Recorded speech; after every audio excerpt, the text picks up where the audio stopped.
the guy I was with, jumped too, and he's splatting next to me, and I've seen all his stuff is gone. I said, "What crap were you thinking? Why did you jump? You must have seen me splatter all over the ground." And he said, "Well, I saw you, but I didn't want you to die alone." This Marquee Dragon video is sponsored by Shattered Crystal, game codes, and items. My name is Erin Hoffman. I'm a game designer.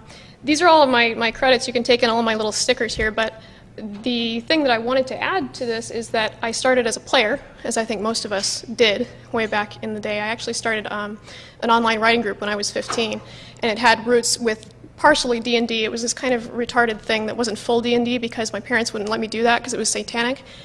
But we used dice, and I was really compelled by these dice. And then in 1997, I started playing Dragon Realms, and 2 years later, I was playing it so much that I became a developer. And that's going to be important later. I actually want to start by talking about Avatar, which statistically most of you have seen, and it should be actually really important to us because it comes from pop culture and it's been very famous and successful, but the really important thing with the story has to do with its roots in symbolic nature. The main character actually stayed on Pandora, and this is actually really critical to us from a storytelling standpoint and from a game standpoint, because the question he was given is, you have your meat body, and there are some things wrong with it, and if you should bail on it, or if you could bail on it, should you? And what was also really critical was that the audience didn't even blink when he decided to stay. It was a non-question. And our inherent ethical question is, if your life sucks, should you bail? And this is something that we've resisted or come up against in game development for a really long time. But their answer so quickly was, yes, of course you should. Why not? That world is better than this world. Even though it was dangerous and full of all of these really nasty things that from a science fiction standpoint, it's not the world where I would live, because things will kill you. But this is also important because of the origins of the word avatar. And there actually have been interpretations of avatar as the 10th coming of Vishnu, because Vishnu in particular in Sanskrit he would appear on Earth in times of great need as a messiah. And the blue skin, he had blue skin when he appeared as Rama. So it goes back a really long ways. And Sanskrit is arguably actually our oldest human contiguous culture, because there's a character in Sanskrit for Shiva that goes back to 2000 BC or so. It's extremely ancient, and it's contiguous. We still have Shiva today. There are people who worship Shiva today. So this is actually really important, because what it tells us is that what's important to us is not our external face, and what's important to us actually needs to be actualized and created in an avatar, and what's inside of us possibly is also divine. So that's not a picture of me when I was 15, but it's actually really close. I've destroyed all evidence of the actual fact, but and this sketch, interestingly, was a sketch that I drew, I think, when I was a teenager, and it wound up on the internet, and I found it last night. So it's really become full circle. It's like, my stuff is on the internet. And how many of you are actually familiar with Dragon Realms? Oh, a handful. Okay. Fond memories, unfond memories? It was a Simulatronics, which created Dragon Realms, actually says that it created the first true MMO, because it was a persistent world that had thousands of people playing on it at the same time, and it was text-based. And so in my teenage life, my parents had separated when I was 5. At the time that I started to play Dragon Realms, my mom was going through a second divorce.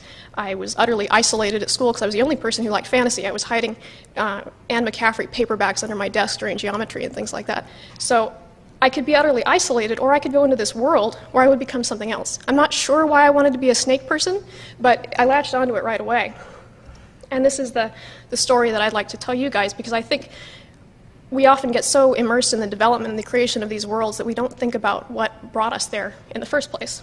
And when I started to play, and this will be important later too, I met a person. I met many people, but in particular I met one that I started this sort of fantasy online romance with, which is extremely embarrassing to talk about now. But I was 15, and I found this person that I had connected with so deeply without knowing who they were. And when I met him, he was a halfling, and then he rolled up another character to actually be a snake person with me, which was very sweet, by the way. And we went adventuring, we killed lots of things, we had lots of experiences. Anyone who's familiar with MMOs knows how it feels like an entire life compressed into a couple of weeks. And I was an A student, but I skipped school to play this, which I think my parents don't really know. I think they probably still think I was sick, but I wasn't. And so we went on this adventure into this Baron's Keep in Thuringia, if anyone's familiar with Dragon Realms. It's a mid-level zone. You have to, you've gotten through quite a bit already by the time that you've gotten there. And it's this big, empty, atmospheric castle. And you go up to the top because there's a tall tower, and if there's a tall tower, you go to the top. And at the top of the tall tower, and we were just coming through. We didn't actually plan to go and do this. We didn't know it was up there. There's a window. And at the window, there's a sign that says, "Don't jump." And so, of course, when you have a tall tower and a window and a sign that says "Don't jump," you know exactly what you have to do. And we decided we were going to jump out the window, and I jumped first. And if you would guess that there was like this amazing reward after doing that, that would be incorrect. If there was a moat full of sharp, rusty spikes that killed us instantly, you would be correct. And not only, and this fall was extremely dramatic, because in text, you usually type in something, and it results in an action. But this one actually seized control of your character, and you fell and fell and fell, and then splat. Lots of ASCII effects and all kinds of things. It's actually very traumatic when you're immersed in this world. And not only were we dead, we were obliterated. In Dragon Realms, it's a little bit like World of Warcraft in that if you die, you have to go and find your body and get your stuff. The problem is that if your body is in an inaccessible place, you can't just resurrect. That whole angel statue wasn't there. It's a sissy thing. So I'm sitting at the bottom, and I'm a ghost, and I'm utterly stunned because I'm realizing that I have this cloak that was given to me by my first mentor in the game, who's now not playing anymore. It's actually kind of irreplaceable, even though it's this stupid little item I could go and buy another copy of. But it wasn't my cloak. And I had this broadsword. It was a mahogany-hilted broadsword, and it was awesome, and I killed so many monsters with it, and it was lucky. And now it was going to be gone forever. All of our stuff, gone. And so I'm contemplating this and thinking, man, we are so screwed. Why did we do that? And then all of a sudden, splat!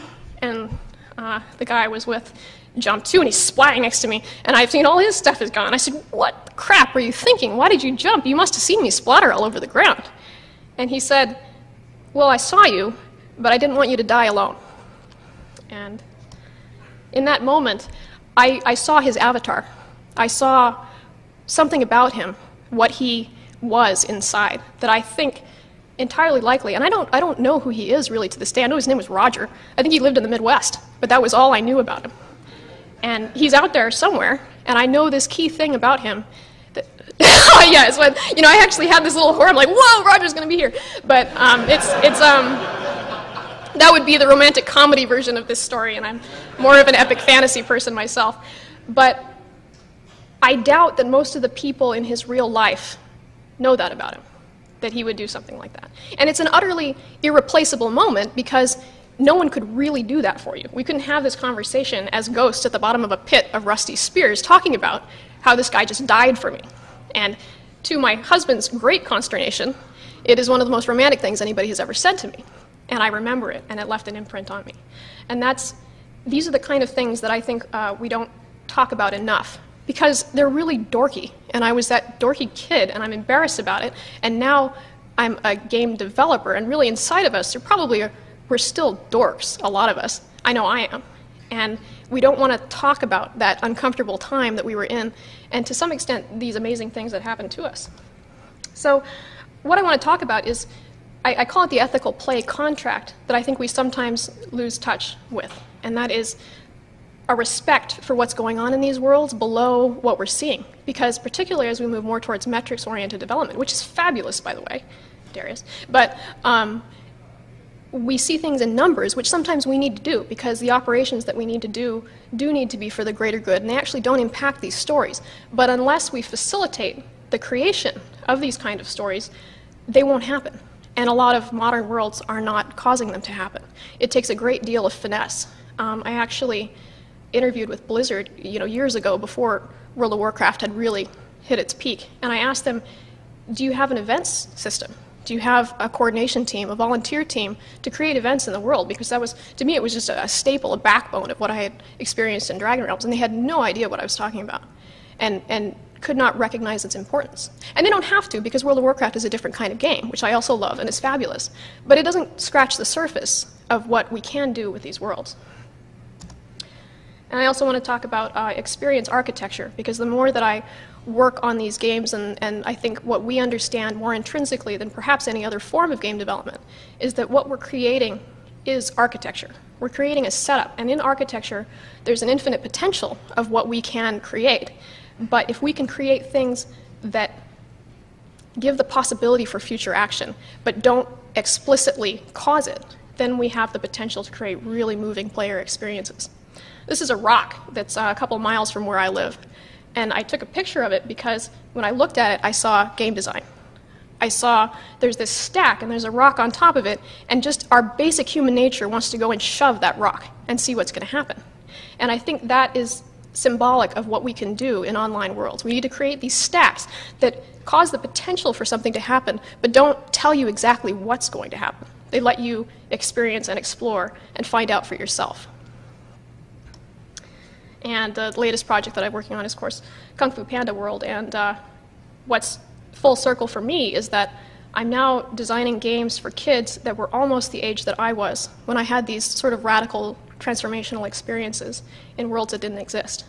And the landscape itself, as we all know, is radically different than it was, because I'm sure my parents would be mortified if they'd known that I was hanging around with this guy from the Midwest who was probably twice as old as me, frankly. I didn't know, and it's probably better that I didn't know. But we have all of these standards for how explicitly safe everything has to be, and it does, because there's really horrible things that can happen if we let go of that safety. But that doesn't mean that we can't also create potential experiences for people to engage with each other in totally safe ways, the same way that I didn't know anything about Roger. I wouldn't have been able to tell you where he lived or his address or any of the things that we really, really don't want kids to be telling each other. But I knew really critical things about him that were actually harmless. So what we did with Kung Fu Panda was try to ask important questions. And this is all about demographics, which is another subject entirely. But it's amazing what an important question is to a 9-year-old, because they're not the important questions that we think about. But a basic expression like, do you like rice or noodles better, will actually usually cause a 9-year-old to go into a fairly detailed discussion. And that's really interesting, because it means that we can actually set up this experience architecture in very gentle ways that are not at all risk-causing to these kids, while also inspiring them to interact with each other in ways that will wind up being meaningful, and they will form real friendships. And it's still a question as to whether society is ready for this or not, much in the same way that I couldn't have this presentation in front of a large portion of the United States, at least, and be understood. But I think that as developers, we can understand it and be aware of the potential memories and futures that we are creating for our players. And the other thing that we did, I think, which wound up being unexpectedly successful, was lowering the social barriers between getting kids to play games with each other. Because even in an adult-oriented MMO, it's actually quite difficult to ice break between players. But we knew that in this world, the social connections were going to be the heart of what would keep players coming back to our games. And so we made it excessively easy. It's actually easier to start a game with another player than it is to start a game by yourself, to some extent. And what we see is that our multiplayer games are radically more played within the metrics than our single-player games, which is really interesting. And it means that we're getting at what we want. I don't think we're fully there yet. You know, we've got a long way to go. But it's been an interesting ride. And I think the last thing, let me see how I'm doing at time. The last thing I want to just kind of throw out in front of you, because I realized my presentation was missing a chart, and I didn't want to lose points for that. This is, I call it the Wheel of Fantasy, or the sociological categories of fantasy. And I think that this is intrinsic to the creation of worlds as well. I think that fantasy comes in certain categories, and we can see this everywhere. And a great MMO actually has at least one from each of these categories. I would love if any of you smart people can tell me what I'm missing, because this is a very prototype phase of what I'm trying to do here. But I'm trying to divide up what are all the fantasies that we want to have, what are the most popular fantasies, and then weight them.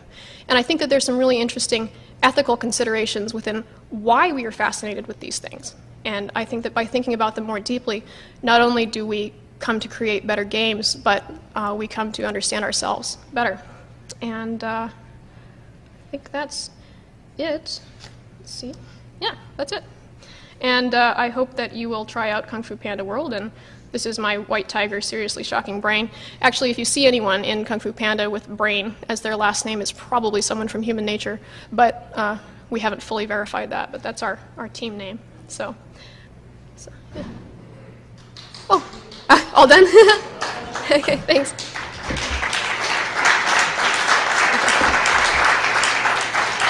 Everyone defines their lives and everything